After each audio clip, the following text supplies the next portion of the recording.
चलिए दोस्तों, आज की इस वीडियो में हम लोग चीन और ताइवान के बीच जो विवाद है ये समझेंगे। मतलब चीन और ताइवान के बीच जो विवाद है उसको विस्तार से समझेंगे और साथ में आरपीसी पार्टी और आरसी पार्टी क्या है, मतलब जिसको आरओसी पार्टी कहते हैं, इन सारी बातों को हम लोग समझेंगे कि आखिर चाइना जो है वो बार बार ताइवान पर अटैक करने की धमकी कह देता है, उसके ऊपर से प्लेन उड़ा कह लेता है। यहाँ पर इस सारा हम लोग चीज समझेंगे। देखो वो अगर कही जाए तो जो चाइना है ना, ये रियल में चाइना नहीं है, चाइना यही है। देखो ये वाला चाइना का पिक्चर हो गया, ये आपका इंडिया है, इंडिया के जस्ट बगल में आपको कौन सा है, चाइना। ये वाला पिक्चर चाइना का हो गया। ये आपका कोरिया पड़ता है, जिसको उत्तर Korea, south Korea, north Korea सब हम लोग कहते हैं। यहाँ जापान पड़ता है और यही जो आपका है ना जो छोटा सा भाग है इसको हम लोग बोलते हैं ताइवान। इस ताइवान की राजधानी टाइपे पड़ती है, ठीक है। तो यही जो चीन है इसी को हथियाने के लिए बोलता है, कहता है कि जो ताइवान है ये मेरा देश है, ये मेरा है, अपना है। कौन कहता है? चीन कहता है कि तू मुझसे क्या हो गया, अलग हो गया। तो भाई जैसा हम लोग समझ लेते हैं कि आखिर चीन और ये ताइवान का इतिहास क्या है। ये चीन हो गया और ये क्या हो गया, ताइवान हो गया। ताइवान हो गया। तो सबसे पहली बात है जो चीन था ना, ये जो चीन था, देखो जो चीन था ये सब पहले एक में था। ये सब क्या था, एक ही था। यहाँ पर था चिंग वंश का शासन। कौन सा वंश का? यहाँ पर चिंग वंश का शासन था। अब देखो चिंग वंश का शासन था तो लगभग देखी जाए तो ये भी लगभग 3 साल लगभग यहाँ पर क्या किया था, मतलब अपना शासन चलाया था। लेकिन जो चिंग शासन था, वंश था, ये कमजोर था, शासक था नहीं, कमजोर था, जिसके कारण से जापान ने क्या किया, 1894 में यहाँ पर आक्रमण कर दिया। इस पर क्या किया, जो जापान, ये वाला जापान वाले क्षेत्र पड़ता है, जापान ससुरी क्या किया, यहाँ पर आक्रमण कर दिया।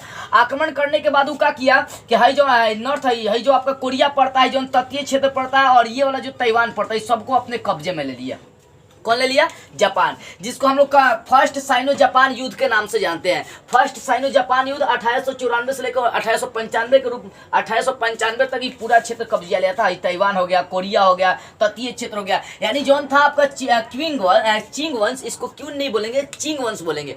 तो चिंग वंश का यहाँ पर शासन चलता था। चिंग वंश पूरे इस पर भी शासन किया करते थे, ये ताइवान पर भी, कोरिया उरिया ये सब इसी में था। तो चिंग वंश इस पर पहले शासन किया करते थे, ठीक है ना। लेकिन ये जो शासक था यहाँ का बहुत कमजोर हो गया। धीरे धीरे कमजोर होने के बाद 1894 पर यहाँ पर अटैक कर दिया, जापान अटैक कर दिया। जापान अटैक किया तो यहाँ पर क्वीन वंश धीरे धीरे क्या होगा, सब टूट कर बिखरने लगा। साफ छोटे छोटे राज्यों में टूट गया ये सब। जैसे हम लोग का भारत नहीं था, भारत जो था ना छोटे छोटे राज्यों में टूट गया था, ठीक है ना। जिसको मिलाने का कार्य अंग्रेज लोग किए, सरदार वल्लभ भाई पटेल का, मतलब अंग्रेज जाने के बाद भारत, अखंड भारत को मिलाने का काम कौन किए थे? सरदार वल्लभ भाई पटेल किए थे, ठीक है ना। तो सरदार वल्लभ भाई पटेल मतलब अपने जो इंडिया था इसमें जो टूटे हुए राज्य थे, जो बिखे हुए राज्य थे, उन सभी को मिलाने का कार्य किया और ये आपका इंडिया का एक रूप बन गया था, ठीक है। तो यहाँ पर भी जैसे ही क्वीन वंश यहाँ पर हारा, क्वीन वंश को पराजित किया गया। मतलब क्वीन वंश क्या हुआ, यहाँ पर जापान अटैक कर दिया चाइना पर। अटैक करने के बाद 3 गो क्षेत्र कब्जा लिया था। कौन कौन सा क्षेत्र? देखो कोरिया, ताइवान, तटीय क्षेत्र, समुद्री इलाका वाला तटीय क्षेत्र पड़ता है, ये सबको कब्जा लिया था। और ये कोरिया को मतलब कब्जा में ले लिया और ताइवान को भी अपने कब्जे में ले लिया था। यानी जापान 3 गो क्षेत्र को क्या किया, अपने कब्जे में ले लिया। देखो इसको हम लोग फर्स्ट साइनो जापान के नाम से जानते हैं। साइनो क्या है? जैसे इंडिया को इंडो कहते हैं, पाकिस्तान को पाक कहते हैं, और सही चीनी लोगों को हम लोग क्या कहते हैं, साइनो कहते हैं। चीनी लोगों को क्या कहते हैं, साइनो कहते हैं। इस बात को पहले आप दिमाग में बैठाइए, ठीक है ना। अब देखो जापान जो था ना बहुत मजबूत देश था। क्या था? बहुत मजबूत देश था, शक्तिशाली पड़ता था, कौन सा हारता नहीं था। ये तो द्वितीय विश्व युद्ध हुआ, उसमें बम गिरा दिया गया हिरोशिमा नागासाकी में, इसलिए हार गया। तो हारने के चक्कर में नहीं था, बहुत शक्तिशाली देश था जिसका नाम था जापान। है ससुरी छोटा सा लेकिन बहुत शक्तिशाली है। आज भी टेक्नोलॉजी के मामले में नंबर 1 पे ही जापान जा रहा है। टेक्नोलॉजी हो गया, हर विकास में, डेवलपमेंट के मामले में तो नंबर 1 जाता है।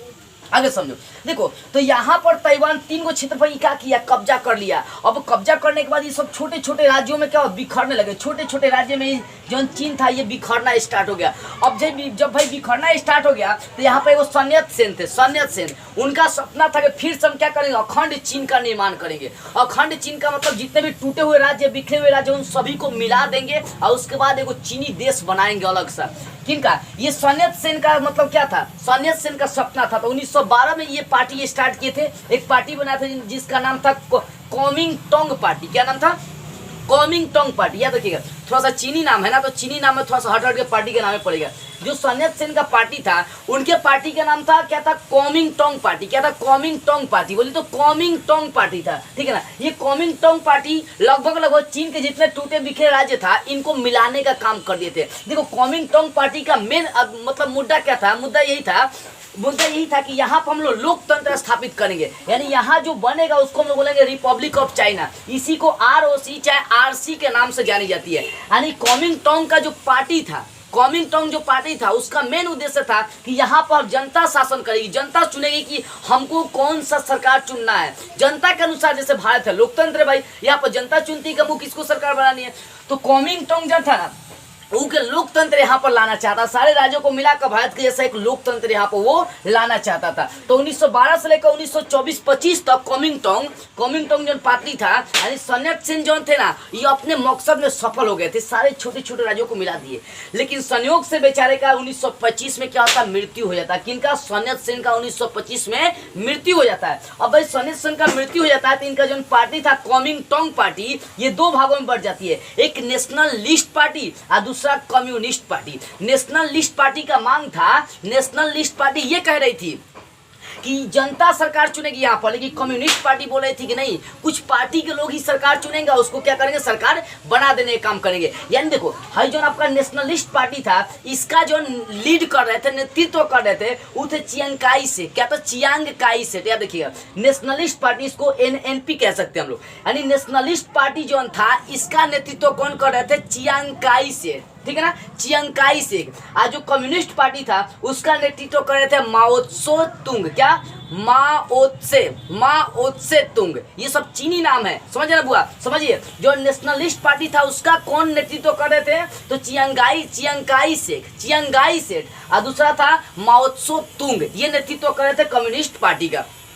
यानी अभी तक जो था सन यत सेन का, वो पार्टी, उनका पार्टी का नाम था कॉमिंगटांग पार्टी। ये चाहते थे लोकतंत्र है, लेकिन इनके मृत्यु के बाद, सन यत सेन के मृत्यु के बाद, ये पार्टी दो भागों में बढ़ गई, एक नेशनलिस्ट और दूसरा हो गया कम्युनिस्ट। अब देखो, नेशनलिस्ट चाहती थी कि यहाँ पर जनता का सरकार बनेगा, ठीक है ना। यानी देखो, दोनों का तो मकसद एक ही था कि छोटे छोटे राज्यों को मिला देना, मिलाकर यहाँ पर क्या करना, मतलब छोटे छोटे राज्यों को मिलाने का उद्देश्य तो दोनों का था। लेकिन नेशनलिस्ट का मतलब था कि जनता सरकार चुनेगी। नेशनलिस्ट पार्टी ये कह रही थी, मतलब चियांग काई शेक ये कह रहे थे, और माओ त्से तुंग कह रहे थे कि नहीं, यहाँ जनता सरकार नहीं चुनेगी, कुछ पार्टी सरकार चुनेगी, और जो भी अधिकार रहेगा सरकार के हाथों में रहेगा, जनता के हाथों में नहीं रहेगा। अब भाई ये दोनों अपने अलग अलग पार्टी बना लिए। ये NP मतलब NP नेशनलिस्ट पार्टी या कम्युनिस्ट पार्टी, यानी कह सकते हैं चियांग काई शेक और माओ त्से तुंग, ये दोनों अलग अलग पार्टी के लिए अपने में ससुरी लड़ के कट के मरने लगे। ये दोनों चियांग काई शेक, माओ त्से तुंग, ये दोनों आपस में लड़ने लगे। अब देखो आगे बात आती है।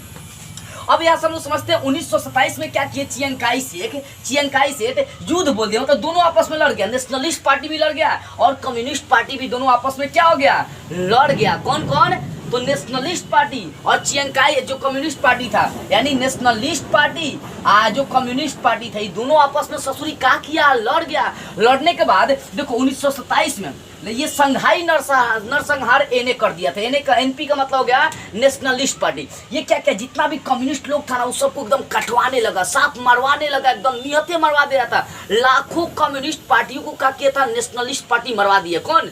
चियांग काई शेक ने क्या किया, कम्युनिस्ट पार्टी के जो लोग थे उसको लाखों को मरवा के भगवान लगा, कटवाने लगा। यानी उस समय कम्युनिस्ट की क्या हो गई थी, पराजय हो गई थी। समझ में आ रही है ना? देखो बुआ, सन यत सेन जो थे ना, इनका मुख्य उद्देश्य था छोटे छोटे राज्यों को मतलब मिलाकर उसको एक लोकतांत्रिक गणतांत्रिक राज्य बनाना था, देश बनाना था चीन को। लेकिन इनकी मृत्यु हो गई 1925 में, तो ये पार्टी दो भागों में बढ़ गई, नेशनलिस्ट कम्युनिस्ट। ये दोनों आपस में लड़ने लगे। एक बोला है कि जनता का सरकार, दूसरा बोला है कि सरकार का ही पूरा अधिकार रहेगा, जनता उसमें कुछ नहीं करने वाला है। इसी कारण से नरसंहार कांड यहाँ पर हो गया। यानी 1927 में संघाई नरसंहार हुआ, जिसमें नेशनलिस्ट पार्टी जो था ना, कम्युनिस्ट पार्टी के लोगों को कटवाने लगा, ससुरी उसको मारने लगा, निहत्थे लोगों को मारने लगा। यानी लाखों लोगों को तो कटवा दिया था। कम्युनिस्ट पार्टी में बहुत ज्यादा क्या हुआ, अत्याचार हो गया। और भाई यहाँ पर देखा जापान, ये जापान देख रहा है कि ससुरी ताइवान को तो कब्जा कर लिए है, कोरिया को कब्जा कर लिए है, इसका तटीय क्षेत्र भी क्या किया, हम कब्जा कर लिए हैं। तो एक काम करते तो अपने में लड़ रहा है, साला दो पार्टी अपने में लड़ रहा है। तो क्या किया, जापान अटैक कर दिया। अटैक करके जो मंचूरिया क्षेत्र पड़ता है इसको अपने कब्जे में ले लिया। हाई वाला मंचूरिया क्षेत्र पड़ता है, क्षेत्र मंचूरिया को अपने कब्जे में ले लिया। अब जो जापान इसको मंचूरिया क्षेत्र को अपने कब्जे में ले लिया, तो यहाँ के लोगों को खूब प्रताड़ित करने लगा, खूब मारने लगा, पीटने लगा। मतलब कहने अगर चीनी भाषा यहाँ पर बोली जाती थी तो उसको टोप से उड़वा देता था जापानी लोग। टेक्नोलॉजी के मामले जो जापान था ना बहुत आगे था। जापान ससुरी बहुत मजबूत हो गया था। देखिए वो हारा नहीं था। उन सेकेंड वार हुआ था ना, वर्ल्ड वार, तो उसमें भी हारा नहीं था। बम गिराया गया था तभी वो हारा था, नहीं तो चीन को अपने कब्जे में ले लेता। तो हई जोन है ना, यहाँ जापान के ये इसको बोलेंगे मंचूरिया। क्या बोलेंगे? मंचूरिया बोलते हैं। ये सेकेंड यहाँ पर वर्ल्ड वार हो गया था। देखो यहाँ पर कैसे इसको Sino Japan, second Sino Japan युद्ध कहते हैं हम लोग।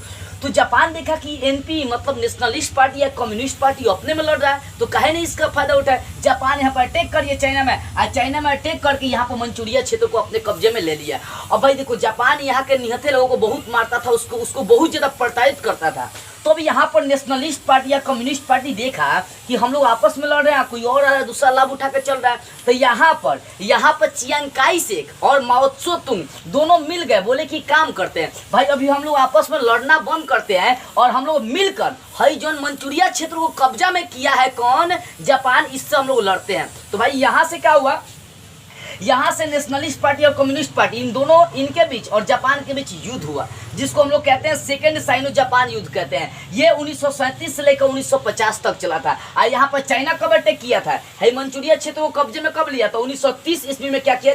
जापान यहाँ पर कब्जे किया, मंचूरिया क्षेत्र को अपने कब्जे में ले लिया। तो 1937 से लेकर 1945 तक second Sino Japan world war चलते रहा, यानी द्वितीय विश्व युद्ध साइनो और जापान के बीच मतलब चलते रहा। और भाई देखा ये जा रहा था कि जो जापानी तो हार ही नहीं रहा है ससुरी। अब अमेरिका क्या करता है कि जापान के हिरोशिमा नागासाकी में ले आकर बम गिरा देता है। अब बम गिरने के बाद क्या होता है, जो जापान होता है पीछे हट जाता है, कहे कि भाई वो तो उसके देश में बम गिर गया है, तो अब वो युद्ध करेगा कि अपना देश के संभालेगा, यही ना समझने वाली बात थी। तो जापान क्या करता है कि जौन क्षेत्र ने कब्जा किया था मंचूरिया क्षेत्र को, और उसके बाद हई तटीय क्षेत्र हो गया, कोरिया, ताइवान, ये सबको धीरे धीरे क्या करता है छोड़कर जापान जो है वो अपने क्षेत्र में फिर चला जाता है। अब देखो जब अपने क्षेत्र में चला जाता है यानी ये देखी जाए चीन जो था ना यहाँ पर जापान से कब आजाद हो गया चीन? 1945 में आजाद हो गया। अब देखो 1945 में जब आजाद हुआ चीन, तो 1946, 1947 और 1948। अब यहाँ पर 1946, 47, 48 अब देखो कम्युनिस्ट पार्टी यहाँ पर क्या करती है? माओ त्से तुंग क्या करता है कि भाई रसिया का नाम सुने ना, जिसको हम लोग रूस के नाम से जानते हैं, वो क्या करता है कि रूस में भी कम्युनिस्ट पार्टी है। कम्युनिस्ट पार्टी का मतलब क्या होता है कि मतलब सरकार खुद चुनेंगे, मतलब कुछ पार्टी मिलकर ही सरकार चुनेगी, जनता पर वो अत्याचार करेगी, जनता पर अपना शासन चलाएगी, जनता कुछ नहीं कर सकता है। तो ये क्या किया कम्युनिस्ट पार्टी?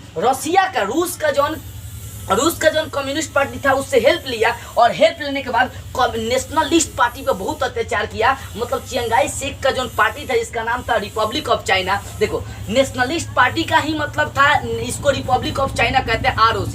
इनके पार्टी का नाम था PRC, ठीक है ना, पीपल्स रिपब्लिक ऑफ चाइना उसको कहते हैं। आगे मैं आपको सारी बातें समझा रहा हूँ। देखो तो चियांगाई शेक मतलब ये नेशनलिस्ट पार्टी या कम्युनिस्ट पार्टी, जब यहाँ पर द्वितीय विश्व युद्ध खत्म हुआ तो 1945 के बाद जो कम्युनिस्ट पार्टी था, रसिया से मत मांग लिया, रूस से कम्युनिस्ट पार्टी, भाई कम्युनिस्ट पार्टी यहाँ का रसिया को चाहे यहाँ का सब सेम होता है, तो कम्युनिस्ट पार्टी रसिया से हेल्प ले लिया, सब मिलकर नेशनलिस्ट पार्टी को इतना ना धोया, सब ससुरी नेशनलिस्ट पार्टी को भी कटवाने लगा था। जैसे नेशनलिस्ट पार्टी क्या किया था 1927 में संघाई नरसंहार में कम्युनिस्ट पार्टी को कटवाने लगा था, उस ही कम्युनिस्ट पार्टी अब क्या करती है, रसिया से मदद लेकर नेशनलिस्ट पार्टी को मारती है, काटती है, छेटने लगती है, यहाँ से एकदम भगाने लगती है।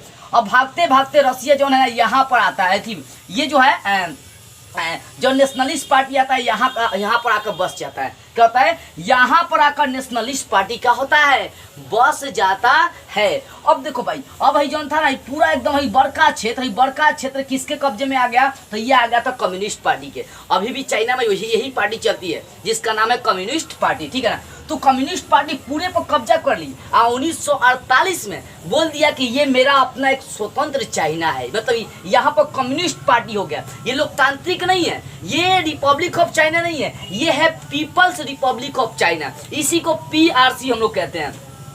क्या कहते हैं इसको? PRC के नाम से हम लोग जानते हैं। तो यहाँ पर कम्युनिस्ट पार्टी घोषणा कर दिया कि अब यहाँ पर कम्युनिस्टों का राज है, यहाँ पर नेशनलिस्ट का राज नहीं है। अब भाई यहाँ पर चियांगाई शेक आकर बसे थे जानून बचाकर, तो वो क्या एक काम करते हैं कि वहाँ पर देखो यहाँ पर हम लोग देखते हैं तो यहाँ पर फार्मूसा द्वीप है, ये जो है ना ये फार्मूसा द्वीप था। इसको हम लोग टाइपे के भी नाम से जानते हैं, चाहे चीनी टाइपे भी इसको कह सकते हैं। इसको बहुत सारा इसका नाम था, टाइपे भी कहे जाते हैं। टाइपे इसकी राजधानी है, किसका? ताइवान की राजधानी है। अब देखो यहाँ पर समझते हैं, तो यहाँ से चियांग काई शेख क्या करते हैं? चियांग काई शेख यहाँ से जान बचाकर कैसे क्या करते हैं, यहाँ से इस फार्मूसा द्वीप जिसको ताइवान के नाम से हम लोग जानते हैं, यहाँ से जान बचाकर यहाँ पर चले आते हैं। कब? 1949 में ये चले आते हैं यहाँ पर, अपना मशीन, अपना माल जाल सब चीज लेकर, फैक्ट्री सब लेकर इसी ताइवान में आकर क्या होते हैं, यहाँ पर बस जाते हैं। कौन? चियांग काई शेख मतलब चियांग काई शेख यहाँ पर आकर बस जाते हैं। अब सोचने वाली बात है कि जब ये जो कम्युनिस्ट पार्टी था यहाँ पर भी अटैक किया, यहाँ पर कहाँ अटैक किया, तो उस समय कम्युनिस्ट पार्टी के पास उतना साधन नहीं था कि ये ताइवान के पास, फार्मूसा द्वीप जिसको ताइवान आज कहते हैं, ताइवान के पास पहुंच सके। तो यहाँ पर चियांग काई शेख आकर बस गए और इसको वो क्या बोल दिए, यहाँ पर वो लोकतांत्रिक अपना शासन व्यवस्था स्थापित कर दिए इसको, ठीक है ना। यानी यहाँ पर इसको आरओसी कहा जाने लगा और यहाँ कम्युनिस्टों का राज होगा तो इसको पीआरसी कहा जाने लगा, यानी पीपल्स रिपब्लिक ऑफ चाइना। और इसको रिपब्लिक ऑफ चाइना, इसको सिर्फ आरसी के भी नाम से जानी जाती है, ठीक है ना, आरसी के भी नाम से जानी जाती है। तो उस समय से ये कम्युनिस्टों का राज हो गया और ये हो गया नेशनलिस्टों का राज हो गया। दो तरह का पार्टियां थी, दो तरह का देश बन गया। लेकिन हई जोन आरओसी जोन ये था, आरओसी रिपब्लिक ऑफ चाइना, ये कहता था कि रियल में हई लोग चाइनीज थोड़े है, चाइनीज तो हम लोग है, मतलब चीनी हम लोग है। और रियल में शुरू से इसका शासन चलते आ रहा था, ठीक है ना। आरओसी जिसको हम लोग कहते हैं कॉमिंगटोंग पार्टी भी कह सकते हैं, कॉमिंगटोंग पार्टी, इसी का शुरू से यहाँ पर अधिकार रहा है। तो रियल में अगर चीनी देखी जाए तो आरओसी मतलब आरसी था, जिसके नेतृत्व कौन कर रहे थे? चियांग काई शेख कर रहे थे। 1971 तक अगर देखी जाए, 1900 यूएनओ का तो नाम सुने, यूएनओ का गठन 1945 में हुआ था। 1971 तक यूएनओ ने रियल में चीनी का मान्यता इसका दिया था, ताइवान का दिया था। हई चीनी बोला कि नहीं, हई रियल में चीनी नहीं है, चीनी हई है ताइवान, रियल में असली में चीनी यही है। लेकिन 1971 के बाद अमेरिका क्या हुआ भाई, व्यापार का काम ढूंढने लगा, कि व्यापार के लिए तलाशने लगा देश को। तो देखा कि भाई चीन का उस समय जनसंख्या कितना था, उस समय चीन का जनसंख्या 60 करोड़ था और ये जो ताइवान का जनसंख्या था 1 करोड़ के लगभग बराबर था, ठीक है ना। तो व्यापार करने के लिए सबसे अच्छा देश उसका वही होगा। तो यूएनओ में चाहता था कि इसको घोषित कर दिया जाए कि यही क्या है, चीन है, असली चीन यही है। तो 1971 के बाद घोषित कर दिया गया कि रियल में चीन हई है, हई चीन नहीं है, ठीक है ना, ये चीन नहीं है, इसको अभी तक मान्यता नहीं मिली है। अब अभी तक हम लोग का इंडिया जो है ना, ताइवान को अलग देश की मान्यता देता ही नहीं है। देखो यहाँ पर हम लोग जो प्रधानमंत्री थे ना उस समय, जवाहरलाल नेहरू, ये जवाहरलाल नेहरू एकदम एड़ी चोटी कर दिए थे कि साबित करने के लिए कि रियल में ताइवान चीन है नहीं है, रियल चीन आपका है। उनकी गलतियों को वजह से आज हम लोग है जो ना सजा भुगत रहे हैं। एकदम हमेशा लड़ाई चलती है, कम्युनिस्टों का सरकार है, जनता का सरकार नहीं है, कम्युनिस्टों का सरकार है यहाँ पर, समझ में आ रही है बुआ। कम्युनिस्ट का मतलब एक ही को पार्टी जिसका नाम है पीआरसी, क्या नाम है? PRC, People's Republic of China. लेकिन यहाँ ताइवान में चियांग काई शेख का राज्य चला, जिसको आरओसी रिपब्लिक ऑफ चाइना का नाम से जानी जाती है, चाहे इसको सिर्फ आरसी के भी नाम से जानी जाती है, इसको सिर्फ आरसी भी कही जाती है, ठीक है। अब आगे की बात हम लोग समझते हैं यहाँ पर। अब देखो, अब इतनी बात आपको समझ में आ गई बुआ। ताइवान देखो, हई जो ताइवान था ना इसी का अंश था, चीन का ही अंश था, ठीक है ना। लेकिन ये कहता आरओसी, ये आरओसी कहता है कि हई रियल में चाइनीज ही थोड़े लोग, हम लोग चाइनीज है। लेकिन अब यूएनओ 1971 के बाद इसको मान्यता दे दिया कि नहीं, रियल चाइनीज यही है। सारा देश इसी को बोलने लगा, इंडिया भी बोल दिया कि नहीं, रियल में चाइना थोड़े यही थोड़े है, ये आपका चाइना है। ये देखो हम लोग की गलती है एकदम, है ना, कि चीन साला खंजर पर खंजर हम लोग को घोपते रहता है, आगे पीछे घोपते रहता है। हम लोग कहते हैं कि रियल में ससुर यही चाइनीज है, रियल में यही चाइनीज है। यहाँ पर प्लस पॉइंट उठाने वाला है। देखो चीन की जो है ना एगो नीति चलता है, वन पॉलिसी नीति, ये चलाता है वन पॉलिसी नीति, कहते ना वन पॉलिसी नीति का मतलब क्या होगा कि चीन है नहीं है, ये चीन है। अरे 1971 के बाद तो ये दोनों देश संजो किया था, हई जो चीनी पड़ता है पीआरसी और ये आरसी, इन देखो अगर देखी जाए इस चीन का नाम पीआरसी है, पीपल्स रिपब्लिक ऑफ चाइना इसको कहते हैं। और यहाँ पर जो सेना है आर्मी का उसको पीएलए कही जाती है, पीपल्स लिबरेशन ऑफ आर्मी भी कह सकते हैं, पीएलए। यहाँ जनता का सरकार नहीं है, कम्युनिस्टों का सरकार है। यहाँ जो है ना देखो, यहाँ का जो जनता है यहाँ का जनता पार्टी के लिए लड़ती है, पीआरसी के लिए, देश के लिए नहीं लड़ती है। लेकिन इंडिया का जो जनता है ना, देश के लिए लड़ती है। यहाँ पर कोनो पार्टी है, कांग्रेस का, भाजपा का, जिसका मन का उसका बने। यहाँ के फौजी को मतलब नहीं होता तू कौन सा पार्टी का है। यहाँ के फौजी, इंडिया के फौजी देश के लिए लड़ते हैं, और यहाँ जब चीन के सैनिक किसके लिए, पार्टी के लिए लड़ते हैं। देखना, अगर 10 को यहाँ पर बॉर्डर पर चीनी खड़ा हो और 1 हिंदुस्तानी खड़ा हो तो ससुरी एकदम पैट में मुद्द देगा सब चीनी। काहे कि वो पार्टी के लिए लड़ता है, और हम लोग अपनी मातृभूमि के लिए लड़ते हैं। जान दे देंगे, लेकिन इन काफिलों को अपने देश में प्रवेश नहीं करने देंगे।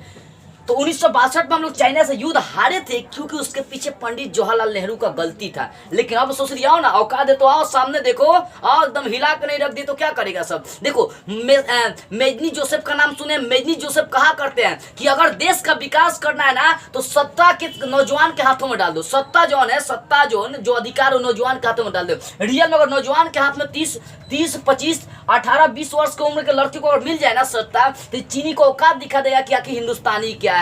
लेकिन ऐसा नहीं, संविधान बना दिया गया कि 35 के बाद, अब 35 के बाद सब सठिया जाता है, तो क्या करेगा। नौजवान के हाथ में यदि सत्ता आ जाएगा ना, उस दिन इंडिया का भविष्य बदल जाएगा। देखिएगा एकदम, अगर ऐसा संविधान में हो सके तो यहाँ पर ये चाइनीज हम भुला ही जाएगा कि हाँ इंडिया को धमकी देना है। अब देखो, मोदी जी हमेशा, मोदी जी का कोई भी प्रधानमंत्री यहाँ पर जाता है तो चाइनीज बहुत चालाक है। कहता है क्या, चाइनीज ये कहता है, चाइनीज है कि आप यहाँ पर पहले साइन करिए कि आप इसी को रियल चाइना मानते हैं, इसको नहीं। आप जो व्यापार करेंगे मुझसे ही करेंगे, यानी वन पॉलिसी की नीति लगाता है, और कहता है कि रियल में हम ही लोग चाइनीज है, ये चाइना नहीं है।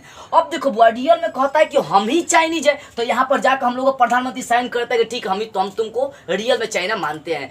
तो यहाँ पर बुड़बकई है। देखो, यहाँ पर आप जब इसको वन पॉलिसी का नीति लगा रहा है, तो आप भी लगाइए ना। जब आपसे ये साबित करना चाहता है कि आप जो ने ये ताइवान मेरा ही है, यानी ये रियल में चीनी ये है, तो आप भी यहाँ पर साइन करवाइए कि अरुणाचल प्रदेश ये सब जो तू लद्दाख उदाख लेकर ये सब जो बार अक्साई चीनी सब हमला करते हैं, तो ये सब मेरा है। आप भी तो साइन कराइए ना, नहीं तो व्यापार छोड़ दीजिए। जरूरी है कि मर जाएंगे उसके बिना। क्या होगा, यहाँ से हम लोग ताइवान से उठाएंगे। ताइवान जो टेक्निक इसके पास है, वो सब टेक्निक ताइवान के पास है। ऐसा तो नहीं है। तो थोड़ा सा यहाँ प्रधानमंत्री क्या करता है, दिक्कत नहीं लगा पाती को। होता क्या है कि चीन वाले जो है ना, वस्तु को एकदम सस्ता बना देते हैं, वस्तु को सस्ता दाम में बेचते हैं। और जो सामान 10 रुपये में मिलता होगा, वही सामान आपको 1000 रुपये में मिलने लगेगा। चीनी क्या करता है, एकदम सस्ता सामान तो खराब बनाता है, लेकिन पूरा सस्ता बनाता है, जिसके कारण से जनता आकर्षित हो जाती है।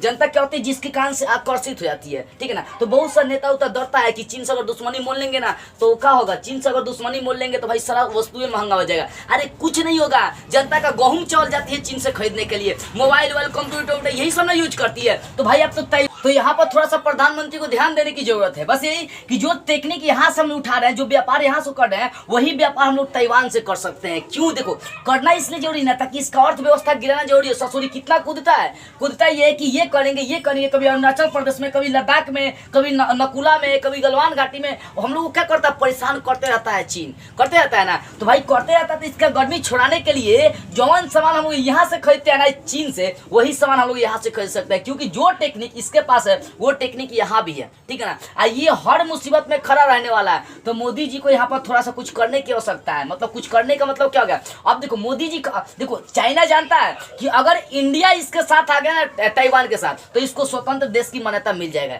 एशिया में सबसे मजबूत देश आपका कौन सा है, भारत ही। याद देखिएगा, भारत से तो चीन भी कांपता है, जानता है उस ससुरी की भारत तो पानी पिला देगा, हमको मार मार के पेट में मुटवा देगा, जानता है चाइना, ठीक है ना। तो चाइना ये जानता है कि इंडिया ही ताइवान को आजाद करा सकता है। इसी कारण से इंडिया के साथ अपना व्यापार करते रहता है। तो यहाँ पे इसकी अर्थव्यवस्था जब तक हम नहीं गिराएंगे ना, हम लोग जैसे 52 ऐप पे इसका हम लोग 52 ऐप पे इसका बैन कर दिए, साफ करेंगे नहीं, इसका यूज हम लोग नहीं करेंगे। और सही अगर इसकी अर्थव्यवस्था का यूज नहीं करके हम लोग ताइवान का करेंगे तो बहुत अच्छा रहेगा। क्योंकि जो टेक्निक इसके पास, वो टेक्निक इसके पास है, ताइवान के पास भी है। इससे हम लोग क्या, ताइवान को आजादी दिलाना बहुत जरूरी है, इसको स्वतंत्र करना बहुत जरूरी है। इसलिए ना कि ताइवान जब आजाद हो जाएगा ना, तो भाई हम लोग का इसके संग संबंध रहेगा। तो इधर से नहीं कूदेगा, ताइवान कहाँ से कूदेगा। देखो हम लोग क्या है ना कि ताइवान, अगर इसको ताइवान को हम लोग यदि ताइवान के संग हम लोग मिल जाते हैं, तो भाई यहाँ पर हम लोग का फौजी उजी कुछ खुल भी सकता है ना। अब जब यहाँ पर हम लोग का कोई अपना कैंप रहेगा ना, ससुरी कूदेगा तो लेकर ठूस देंगे मुँह में, उसका काम खत्म हो जाएगा।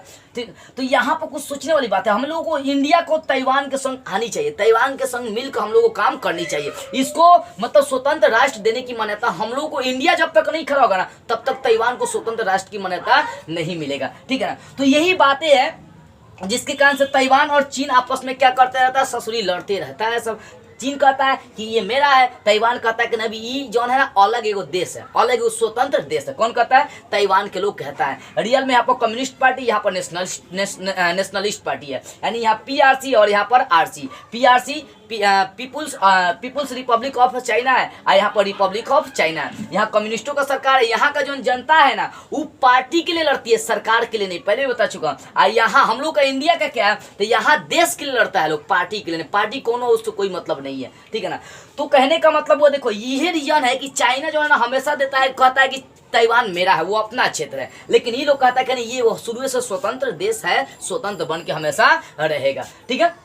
तो ये बातें समझ में आ गई कि चाइना और ताइवान आपस में उनके बीच विवाद क्यों रहता है, डिस्प्यूट क्यों चलता है चाइना और ताइवान में। तो बस आज की इस वीडियो में इतना ही। अगले वीडियो में हम लोग एक नई टॉपिक को स्टार्ट करते हुए फिर मिलेंगे।